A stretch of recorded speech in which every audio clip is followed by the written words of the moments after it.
الله وبركاته. الحمد لله رب العالمين والصلاة والسلام على سيد المرسلين وعلى آله وأصحابه أجمعين أما بعد أعوذ بالله من الشيطان الرجيم بسم الله الرحمن الرحيم قل هل يستوي الذين يعلمون والذين لا يعلمون صدق الله العظيم قال رسول الله صلى الله عليه وسلم طلب العلم فريضة على كل مسلم أو كما قال النبي عليه الصلاة والسلام আজকে উখিয়া উপজেলা প্রাণ কেন্দ্রে নতুন আবির্ভূত মাদ্রাসাতুর রিসালা আল ইসলামিয়া উদ্বোধন উপলক্ষে আয়োজিত অনুষ্ঠানে সম্মানিত সভাপতি অত্র মহতি অনুষ্ঠানে পবিত্র অনুষ্ঠানে আগত ওলামায়ে কেরাম অত্র এলাকার সুধীবৃন্দ মুরব্বিয়ানে কেরাম যুবক ভাইরা বিশেষত যাদেরকে নিয়ে আজকের এই আয়োজন যাদেরকে নিয়ে এই মাদ্রাসাতুর রিসালার পদযাত্রা কোমলমতি আমাদের মেয়ে সন্তানগণ তাদের অভিভাবিকা মা বোনবৃন্দ আল্লাহ তাআলার নিকট আমরা কৃতজ্ঞতা আবদ্ধ হই এবং সর্বদা শুকরগুজার বান্দা হিসেবে উলামায়ে কেরাম এবং দিনদার বুদ্ধিজীবীদের ইবাদতে নিমগ্ন থাকা।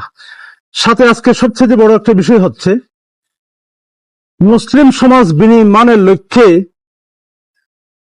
যাদের সবচেয়ে বড় ভূমিকা তারা হচ্ছে মা জাতি। মায়ের ভূমিকা হচ্ছে সমাজ বিনির্মাণের সবচেয়ে বড় ভূমিকা। এই প্রজেক্ট আল্লাহ তাআলা বাস্তবায়ন করতেছেন মাদেরকে দিয়ে।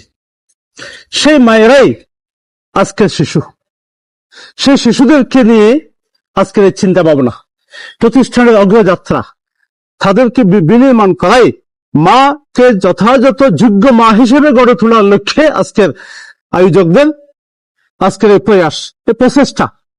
সেই জন্য আমি ধন্যবাদ জানাই যারাই মাদ্রাসাতুর রিসালা প্রতিষ্ঠার লক্ষ্যে স্বপ্ন দেখেছেন, কল্পনা করেছিলেন, পরিকল্পনা বাস্তবায়নের জন্য আজকে উদ্বোধনের পালায় চলে যাচ্ছেন, ভর্তি করাচ্ছেন। আপনাদের প্রকল্প হাতে নিয়ে আপনাদের কাজকে এগিয়ে নিয়ে যাচ্ছেন। আপনাদেরকে আমি কৃতজ্ঞতা জানাচ্ছি, শুকর জানাচ্ছি। اللهم يا ذا الجلال والإكرام اللهم اغفر ذنوبنا واستر عيوبنا يا غفار الذنوب يا ستار العيوب اللهم يا ذا الجلال والإكرام يا الله يا ارحم الراحمين আপনার কতগুলো প্রিয় হাবিব, প্রিয় বান্দা, ইয়া আল্লাহ পৃথিবীময় বিশ্বময় আল্লাহ শিক্ষার যে প্রতিযোগিতা, সেই প্রতিযোগিতার অংশগ্রহণ করার জন্য আজকে মাদ্রাসা প্রতিষ্ঠার প্রয়াস আল্লাহ আপনি কবুল করেন। এই প্রতিযোগীমূলক বিশ্বে দ্বীনি প্রতিষ্ঠান কায়েমের লক্ষ্যে যারা আল্লাহ শ্রম দিচ্ছেন, অর্থ বিনিয়োগ করতেছেন, আল্লাহ তাদেরকে আপনি কবুল করে নেন, তাদের মেহনতকে কবুল করে নেন, তাদের এই প্রতিষ্ঠানকে মাদ্রাসাতুল রিসালাকে আপনি কবুল করে নেন। ইয়া আল্লাহ এই মাদ্রাসাতুল রিসালা প্রতিষ্ঠার লক্ষ্যে যাবতীয় প্রয়োজনীয়তা আপনি গায়বী খাজিনা থেকে আল্লাহ পরিপূর্ণতা দান করেন। আল্লাহ